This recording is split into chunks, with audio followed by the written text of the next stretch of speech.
Okay, thank you very much, Cedarbow. Thank you for inviting me to this conference. Apologies for the strange lighting. I'm at a film festival in Daegu at the moment, and so I'm not in my usual setup. But I'm happy to talk to you about these issues. And yeah, I have a lot to say. I mean, both as a translator and as an observer of the Korean film industry. And I think that we're at a really interesting moment right now for the film industry.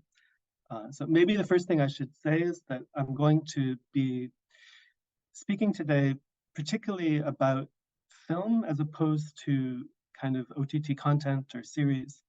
I'll be speaking more about the traditional film industry.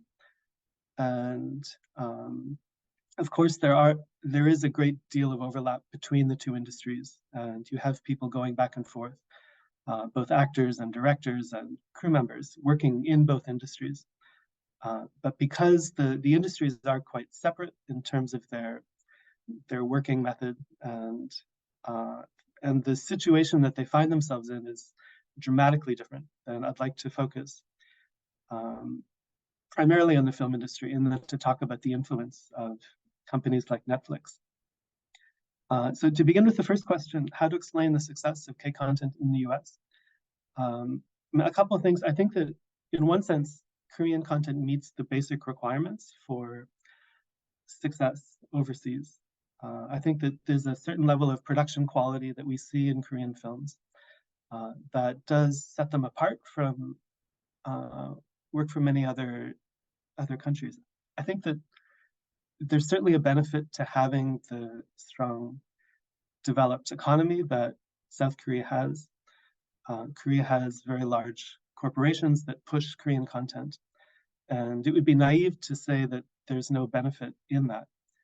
I mean, just as an example, one of my students from the Busan Asian Film School, who's a producer from the Philippines, his new animated feature has been nominated within the Oscar category for Best Foreign Language Film. And he was getting advice about how to promote his film and to run an Oscar marketing campaign in the US. And he was told that basically you need at least $500,000 or else it's almost not even worth it to start the campaign. So yes, I mean, K-content, it has the advantage of coming from a well-developed economy. In terms of the content itself, I think that Korean films have struck on a very successful formula of being familiar and new at the same time. And so Korean filmmakers have been very influenced by Hollywood, everyone from Bong Joon-ho down to genre filmmakers. And I mean, you can see that the way that Korean content is produced and presented is to a certain extent familiar to international audiences. And yet, I would say that the way that the narratives are structured and presented is somewhat different, in the sense that Korean stories seem to be structured around these emotional high points. I mean, this is a generalization, but Hollywood screenwriters are obsessed with plot and to immediately push the film along and to create the momentum through plot.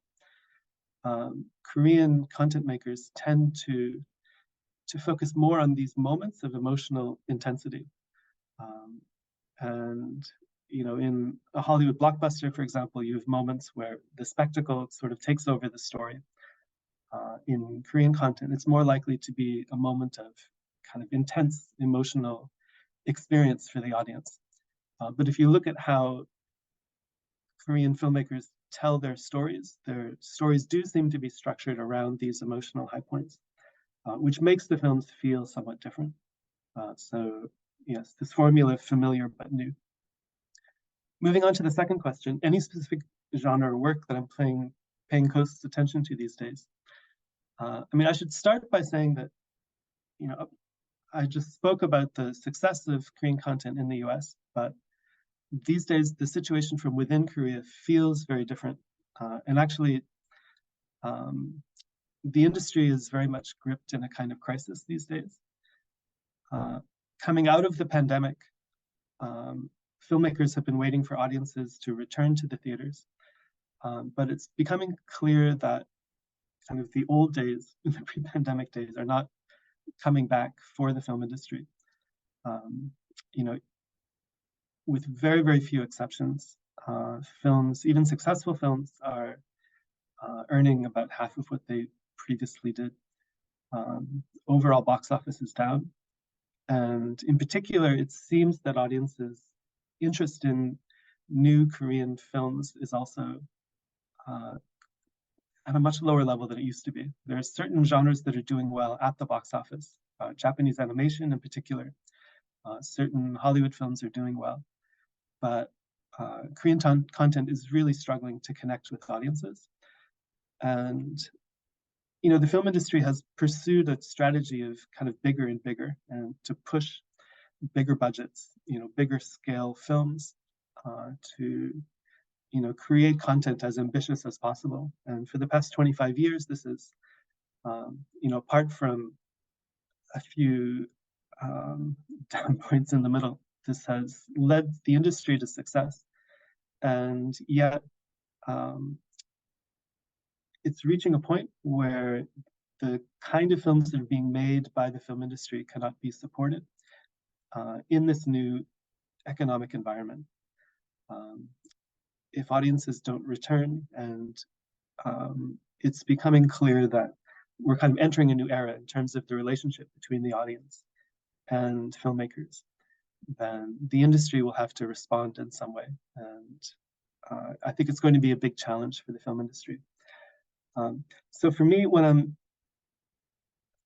you know, a specific work or genre that I'm paying close attention to, I mean, one thing I will say, that one of the few bright spots, or one of the few filmmakers who've been successful in this contemporary climate, have been this production company, R&K Filmmakers, which is run by the director Yoo Seung-won, and then his wife Kang Hae-jung is also a producer, and they work together, both on Yoo Seung-won's own productions, and then also they produce works by other directors. And they've continued to have a strong track record of success. Their release this summer, Smugglers, was the biggest grossing Korean film of the summer season.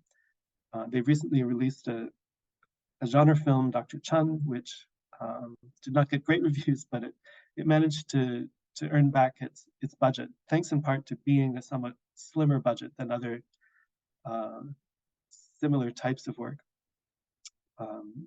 Yeah, Mogadishu last year was the most successful Korean release of the year. And I think their model of having a director who is ambitious creatively, coupled with a producer who kind of understands quite well about the balance between creativity and commercial appeal, is something that used to be at the center of the film industry in the early 2000s. And it's been slowly, not completely replaced, but the studio model of making films has become more and more central to the making of content in the film industry. It seems to me that a return to the previous ways of making films that would be more focused on, you know, strong producers, individual production companies working together with distributors, rather than developing stories within these big studios, would be a more successful model. But we'll have to see if, you know, where the industry heads in the future, because the trend has been more towards a studio model, you know, very streamlined commercial process of investing and then developing films. Third question, I'll try to move quickly through the last three. Netflix and K-content. I mean, this has been the other source of anxiety for Korean filmmakers, because Netflix has been investing so much money in the film industry that it's kind of overwhelmed the film industry in many senses. You know, both, I mean, in one sense, Netflix has kind of stolen the buzz from the Korean film industry. Audiences are more focused on what's coming out on Netflix. You know, they've been particularly successful with series.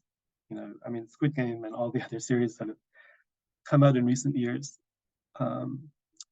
But in general, I would say that, the film industry used to excite the local audience, and the local audience seems to be more focused on OTT content these days.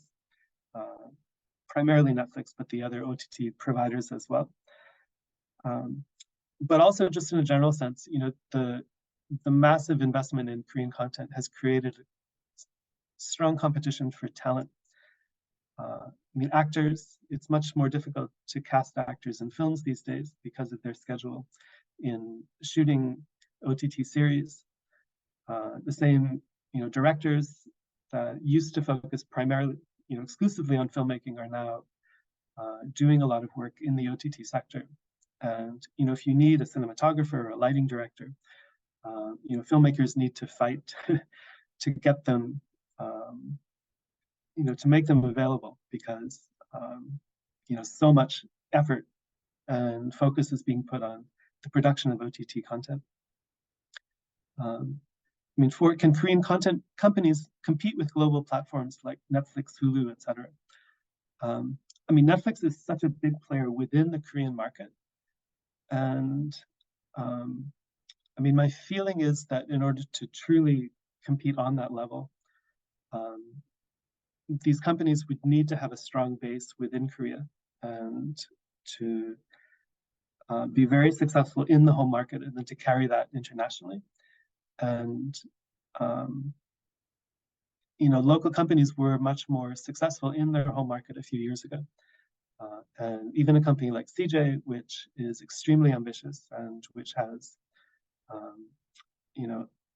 the ability to purchase companies overseas and then to more directly get into overseas filmmaking.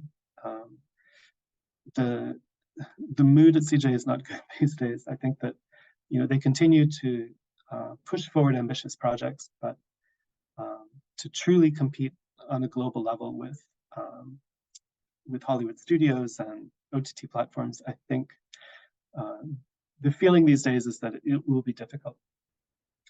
And what's necessary for K-content to succeed in the future? I mean, in terms of, again, the traditional film industry, they'll have to adjust to the new economic reality in some way, perhaps downsizing, perhaps focusing on films with a lower budget, and to push them more on the basis of their casting or their concept, rather than in terms of their blockbuster scale. So there is a new industry model needed, but I think that moving from the current model to the new model will be a messy and difficult process. And so the next few years will be crucial, I think, for the future of the Korean film industry. So thank you very much, and I look forward to hearing the rest of the talks today.